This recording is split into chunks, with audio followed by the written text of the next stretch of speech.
Hello inquisitive viewers, and welcome to Science and Spirituality on Supreme Master Television. This week we will examine evidence for the existence of visits to Earth by extraterrestrial beings, which is called the ancient astronaut theory. Over the ages, many texts and artworks have described or depicted flying objects, showing that intelligent life from other planets have come to our world since time immemorial. For example, ancient Hindu scriptures mention flying machines used by enlightened beings or gods. The 3,500-year-old Indian epic, the Mahabharata, and even older texts called the Vedas, Puranas, and Ramayana all refer to Vimanas or Rathas, which may be translated as flying chariots. The Ramayana's description of a Vimana that has a double-decked circular form, a dome, round windows and moves like the wind with the sound of thunder or music is much like modern eyewitness accounts of UFOs. The following verses from this scripture provide examples. From Book 6, Canto 123, The Magic Car. Is not the wondrous chariot mine, named Pushpuk, wrought by hands divine? This chariot, kept with utmost care, will waft thee through the fields of air, and thou shalt light unwearied down in fair Ayodhya's royal town. From Book 6, Canto 124, The Departure. Swift through the air as Rama chose, the wondrous car from earth arose, and decked with swans and silver wings, bore through the clouds its freight of kings. The Mahabharata also states that Bhima flew with his Vimana on an enormous ray which was as brilliant as the sun and made a noise like the thunder of a storm.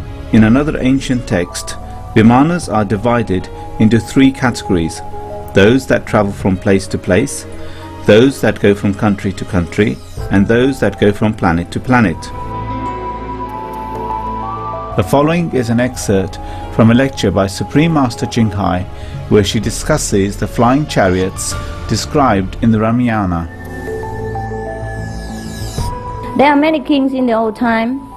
We call them the golden wheel saint king or something like that, because he has a kind of carriage, golden carriage, which can carry him anywhere he wants. Perhaps a UFO, perhaps, yes. Perhaps it was UFO, When you read many stories in India like Rama, it seems like in the old time people get in touch with the UFO people, extraterrestrial, would fly with a chariot on the sky. So what else then? We didn't have any airplane that time, did we? I don't think so, huh? Or perhaps we did. And besides, with all this magical power, it must be the extraterrestrial people that they have encountered. You know, Rama and his wife and the lot, the company. And of course, look here, he has so many beautiful things. He has 7 things. 7. Seven. In China, this means 7. Yes. And this means 6. Okay. 5 and 1. He has 7 precious things in his life. The first one is a very beautiful, strong, magical horse, which can carry him 1,000 miles 1 hour an hour. It must be aeroplane, huh? What kind of horse is that? But it's red one. And then he has a beautiful white like snow elephant. And then he has a precious stone that's in the evening, emits beautiful light, like the moonlight. So they don't have electricity, they don't need to. And then he has a car, like carriage, golden. And then this one can fly him up to the sky. In India, old time. What could that be? Airplane or UFO? Do we have a car that go 1,000 miles an hour? Oh, a day? 1,000 miles a day? Okay? That must be the car. He has a car and an airplane.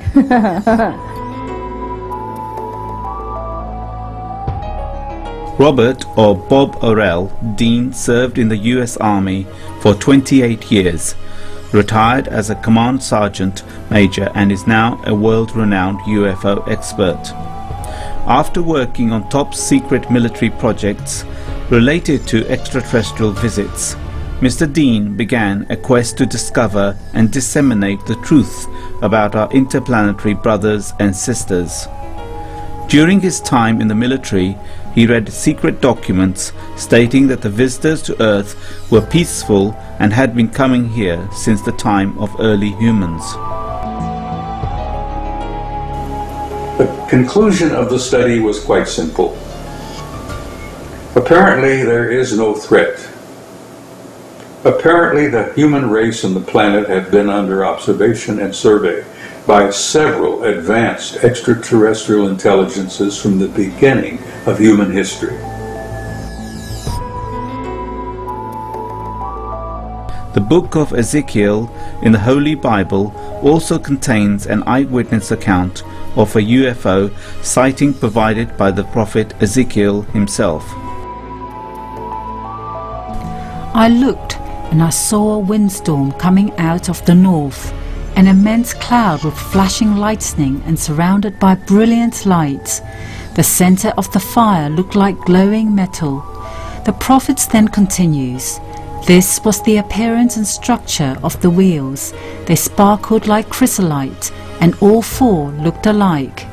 Each appeared to be made like a wheel intersecting a wheel. As they moved, they would go in any one of the four directions the creatures faced. The wheels did not turn about as the creatures went. Their rims were high and awesome, and all four rims were full of eyes all around.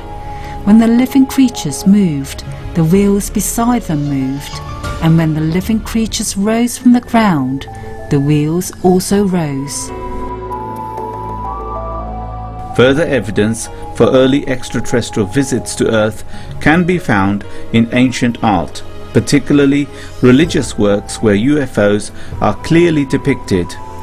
Such images are called out-of-place artifacts, or UPA. Again, now this is a Baroque painting from, I would say, roughly the latter part of the 17th century. Now you can see very clearly it looks like Moses with the Ten Commandments, but I want you to look in the background there. What are those three disc-shaped objects with domes on top? I can tell you something of what I consider them to be. In the Dead Sea Scrolls, they refer to objects of that kind as the chariots of glory. This is a famous painting that's hanging in the galleries in Florence, Italy, in the famous Uffizi Gallery in Florence. This painting was painted by one of the great Renaissance artists, roughly in the late 15th century. I want you to look at this picture. It's again a scene from the life of the carpenter from Galilee. There's the Madonna, there's St. John, the baby Jesus. The Madonna is in one of those positions where she's praying.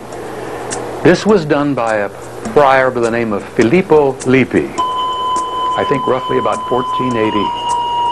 It's beautiful. It's a religious theme. The Madonna, the baby Jesus, and St. John. But look above the shoulder of the Madonna there. What do you suppose that is? Let's look at an enlargement in the lower right-hand corner. You'll notice that there's a man standing there with his hand up to his eyes, shielding his face. There's a dog beside him that's barking. They're looking up at this strange object. What in the world is an object of that kind doing in a religious painting that's 500 years old? And what was Fra Filippo Lippi trying to communicate 500 years ago in that painting. One of the reasons I share it with you, and one of the reasons I'm so delighted in this UPART, this anomaly, is that the object you see above the shoulder of the Madonna there is an exact representation of the object that hovered over the beach at Bonai, New Guinea a number of years ago, at a mission school where the Reverend Gill and roughly 40 of his students rushed out to watch this object hover over the beach at Bonai, New Guinea, roughly for an hour. Indications of interplanetary contact with Earth are also present in Egyptian artifacts from the time of the pharaohs. The helicopter and UFO hieroglyphics in the Temple of Osiris at Abydos are a famous example, and another is the image on the burial chest of the god Osiris. I want you to look at that object. I want you to look at the flames coming out of the rear end of it. Look at the cabin up in the central part in the middle. Look at the shape of that. That's the chest of Osiris. That was found on a sarcophagus, on the wooden panel of a sarcophagus that was estimated to be 1st or 2nd dynasty. This was found at Abydos in Egypt. And 1st or 2nd dynasty put the age of this object roughly 2,800 years before Christ. It intrigues me that the chest of Osiris, in my view, is very clearly a runabout. It's a little anti-gravity ship of some kind. You can see the jets and the flame coming out of the rear. But evidence of UFO visitations goes back even further. In 1994, 30,000-year-old Ice Age wall paintings were discovered in the Chauvet cave in southern France. The Chauvet paintings depict 13 different animal species, including woolly mammoths, wild horses and bison. However, one of the images most certainly looks out of place. I call your attention to some of the other objects there. Look at the circular objects in the upper left-hand corner. Look at the objects up in the middle or the center of that drawing. Look at some of the objects off to the lower right there. Disc-shaped, circular objects with legs on them. Now what in the world could our Cro-Magnon or Neanderthal ancestors been trying to communicate here? Now the next shot or two you will find are from a French gallery that were put together by a chap by the name of Leroy Gourard. But I want you to look at number 11 up there. Look at number 10. Look at the dots behind number 10. Now, if that's as clear as it can be, in my opinion, the artist is communicating that that object was moving. But look at the shapes. Those shapes are identical to circular discs, UFOs, that have been photographed over American cities, photographed over Mexico City in the last 12 months. And these are on the walls of a cave in northern Spain, southern France, that are estimated at roughly 30,000 years. And our ancestors were pretty fine artists.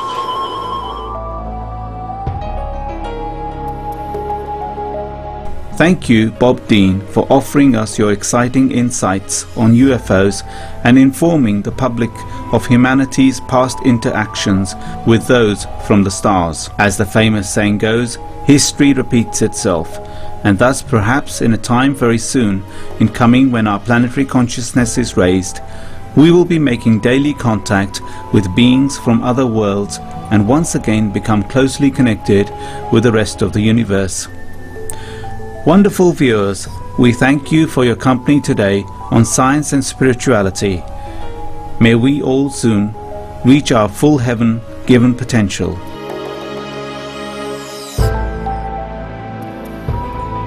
For more details, please visit www.suprememastertv.com/SS